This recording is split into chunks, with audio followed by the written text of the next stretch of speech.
related to them. Sie konzentrieren sich darauf, was Gott ihnen gesagt hat, wie er ihnen gelehrt hat und wie er in Beziehung mit ihm war. And how he provided a way for them to keep in relationship with him. Wie er einen Weg für sie bereitet hat, dass sie in Beziehung mit ihm bleiben konnten. And the means that God gave them at that time was the tabernacle.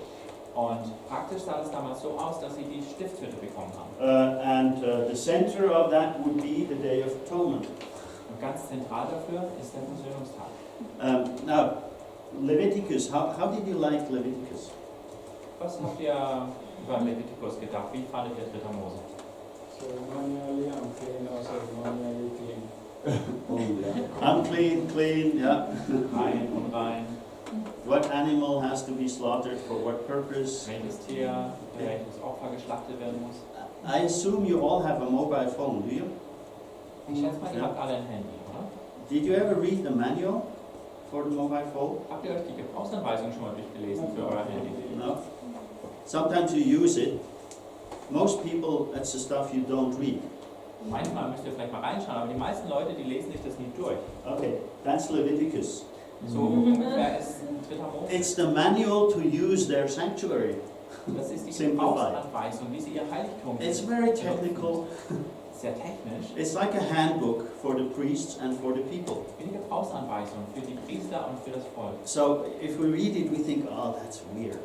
Wenn wir das uns durchlesen, dann denken wir, das ist ja komisch. It actually should help us to see how we can become holy and how we can stay holy. Aber es sollte uns helfen zu sehen, wie wir heilig werden können und wie wir heilig leben können, wie wir heilig bleiben können. Yeah, so that's the focus. Das ist der Fokus. And Joshua continues this line of thought. Bei Josua geht diese Denkrichtung weiter. So he wants to continue teaching to stay properly related to God.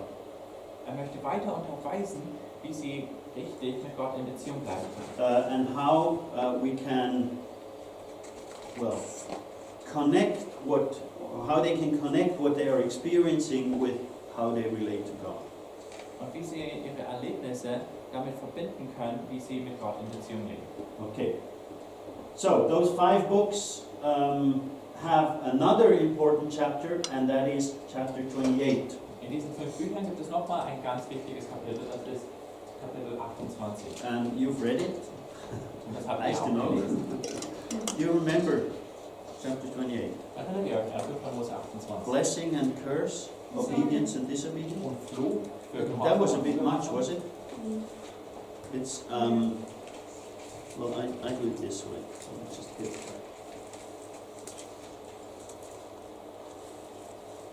Okay, so I put blessing on the left side and curse on the right side.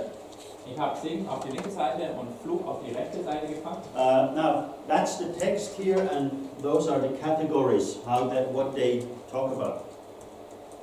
Einmal seht ihr die Textspalte und daneben die Kategorien, über die Now, hier geredet wird. I'm just scrolling down through the text. So we have the blessing on the left side, and it's finished on page 2 already. Und ich scroll jetzt mal runter durch den Text. Links seht ihr den Segen, das ist schon auf 2 Seiten 4, vorbei. 5, 6, 7 pages of curse. Und 7 Seiten von Flüchen. It's slightly out of balance currently. Huh?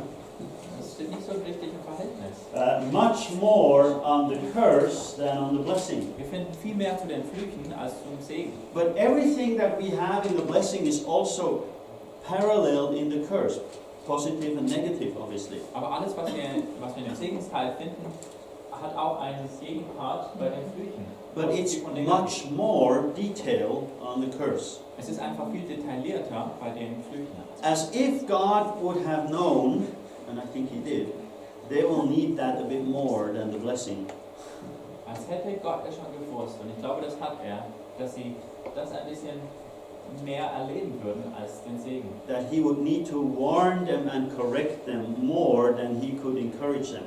Dass er sie viel mehr warnen und korrigieren werden müssen wird, als sie zu segnen. And it's reflected in this chapter actually. Das sehen wir ja schon in diesem Kapitel hier.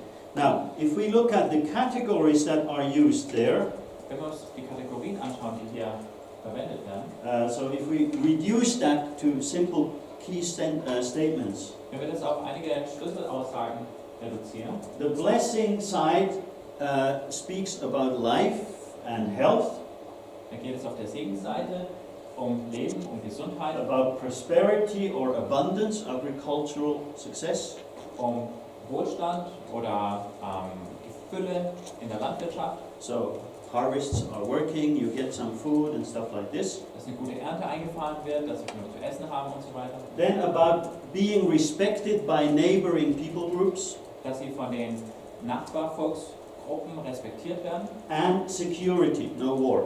und dass sie in Sicherheit leben, dass kein Krieg stattfindet. That's the blessing. Das war der Segen. The curse, obviously is the opposite, first of all. Beim Segen geht es ums Gegenteil. So, statements of death, loss, sickness, drought, and so on. Aussagen über Tod, Verlust, Krankheit, Dürre und so weiter. And then he expands on that, he speaks of defeat, Und dann führt er das weiter aus. Er spricht von besiegt werden, he speaks of deportation, already in Deuteronomy, Verschleppung wird schon erwähnt hier in 5. Mose, and destitution, like losing everything, und Armut, dass sie wirklich alles verlieren and disgrace, und dass sie entehrt sind, also losing the reputation totally. dass sie auch ihren Ruf total verlieren. Okay. All of this we actually see documented in the following books. Und all das werden wir sehen, wird in den folgenden Büchern Now, dokumentiert. the point is that these are the stories, they talk about these issues. Und es geht darum, die Geschichten, die wir lesen werden, die drehen sich um diese Fragen. But there is the teaching behind. Und immer steht eine Anweisung, eine Lehre dahinter. When Joshua takes Jericho, Wenn Josua Jericho einnimmt, he gets instructions how to do it. da erhält er Anweisungen, wie er das tun soll. They prepare for it, it includes circumcision, Sie bereiten sich darauf vor, es findet auch Beschneidung statt. and then instructions once a day around, and then last day 7 times around, and so on. Dann kommt die Anweisung, einmal am Tag um die Stadt ziehen und am letzten Tag 7 Mal und so weiter. And they do everything perfectly. Und dann führen sie alles perfekt aus. Now, what is the teaching behind?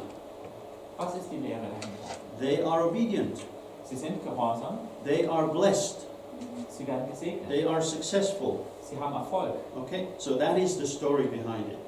Das ist also die Geschichte dahinter. With the next town, which is, I like the name, it's called Ai, Das nächste Städtchen, das heißt Ai. and we can say, oh, Ai. Können wir Didn't so work out. merken, ja, das hat gar nicht funktioniert. Okay, it goes all wrong. Da läuft alles schief. Why? Because they don't even listen. Warum? Weil sie nicht mal hören. They think we can do that. Sie denken, ja, das haben wir Easy drauf. job. We have done it tonight. Voll easy, das haben wir bis heute Abend And erledigt. it goes all wrong. Alles läuft schief. So it's 2 illustrations at the beginning of the book that talk about obedience, which brings blessing, disobedience, which brings curse. So wird das gleich zu Beginn des Buches illustriert, dass Gehorsam Segen bringt und Ungehorsam Fluch. So we have the stories, but for us what is important is the teaching behind, and for them. Wir lesen also die Geschichten, aber was für uns und auch für sie damals wichtig ist, ist die Lehre dahinter. And obviously they learn and they change. Und natürlich, sie lernen was daraus und sie verändern sich. Okay, so this principle that obedience brings blessing and disobedience brings curse Dieses Prinzip, dass Gehorsam zu Segen führt und Ungehorsam zu Fluch, is the major tool that the prophets are using to communicate.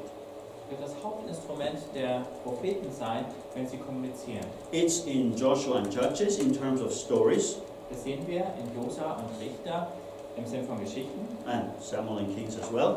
oder auch bei Samuel und Könige. And it's in all the other books that we would call the prophets, where it's not necessarily stories, but sayings. Dasselbe finden wir in all den anderen Büchern, die wir die Prophetenbücher nennen. Nicht unbedingt als Geschichten, sondern als Sprüche. So when Joel is talking about those crazy locusts that are coming, Wenn Joel also von den verrückten Heuschrecken spricht, die kommen, he's actually speaking of lack and bad harvest. So he's speaking about disobedience. dann sagt er hervor, dass Pleite kommt, dass die Ernte kaputt geht. Also, das ist eine Konsequenz von Ungehorsam. So his point is not the locust, his point is the disobedience of the people. Es geht ihm also nicht um die Heuschrecken, sondern um den Ungehorsam des Volkes. And that is the challenge when we work with the prophets, that we need to see behind the text with these categories. Und genau diese Herausforderung haben wir bei den Propheten, dass wir uns auch immer anschauen müssen, was hinter dem Text steht. Okay. So that is where Joshua fits in, and some of the basics that we need in order to understand the book. Das ist also, wie Josua hineinpasst in die Geschichte und manche von den grundlegenden Dingen, die wir für dieses Buch wissen müssen. Okay, and I think now it's time for a break. Perfekt.